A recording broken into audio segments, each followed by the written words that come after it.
Hello viewers, ரீசெண்டாக காஷ்மீரில் பயங்கரவாதிகள் பண்ண அட்டூழியத்தால் இந்தியா பாகிஸ்தான் நடுவில் போர் பதட்ட சூழ்நிலை உருவாகியிருக்கு.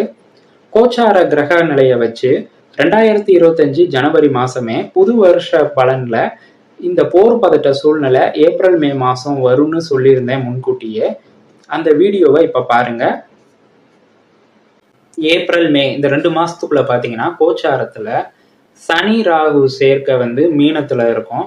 சில கண்ட்ரீஸில் போர் பதற்றம் இந்த மாதிரி பிரச்சனை ஏப்ரல் மே மாதத்தில் நடக்க வாய்ப்பு இருக்குது. நான் அந்த பழைய வீடியோவில் சொன்ன மாதிரியே இந்த ஏப்ரல் மாதம் போர் பதட்ட சூழ்நிலை உருவாகியிருக்கு. அதுக்கு காரணம் கோச்சாரத்தில் சனி ராகு சேர்க்கை காலபுருஷனுக்கு 12ஆம் பாவகமான மீனத்தில் இருக்கிறதுனால தான். சனி ராகு 2 பேருமே பார்த்தீங்கன்னா அசுரத்தன்மை உள்ள கிரகம். இந்த 2 கிரகமும் கோச்சாரத்தில் சேர்றதுனால அது நெகட்டிவ் இம்பேக்டை ஏற்படுத்தும். இந்த சனி ராகு சேர்க்கையை பிசாசு யோகம்னு சொல்லுவாங்க. இது ஒரு அதிக உக்ரமான சேர்க்கை. உதாரணத்துக்கு 2 ரவுடி ஃப்ரெண்ட்ஸ் சேர்றாங்கன்னு வைங்க. அவங்க 2 பேரும் சேர்ந்து என்ன பண்ணுவாங்க? ஒரு நாச வேலையைத்தான் செய்வாங்க சேர்ந்தாங்கன்னா. அதே மாதிரி கோச்சாரத்தில் சனி ராகுன்னு 2 அசுரத்தன்மை உள்ள ஃப்ரெண்ட்ஸ் சேரும்போது பேரழிவை தான் ஏற்படுத்தும்.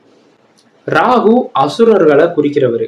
இந்த கலிகாலத்தில் அசுரர்கள் கிடையாது, பயங்கரவாதிகள் தான் அசுரர்கள். ஸோ பயங்கரவாதிகளை குறிக்கிறவர் ராகு தான். சனி வயலன்ஸை குறிக்கிறவர், வன்முறையை குறிக்கிறவர். ஸோ இந்த 2 பேர் சேர்ந்திருக்கிறது தான் இந்த பயங்கரவாதிகளோட அட்டூழியத்துக்கு காரணம்.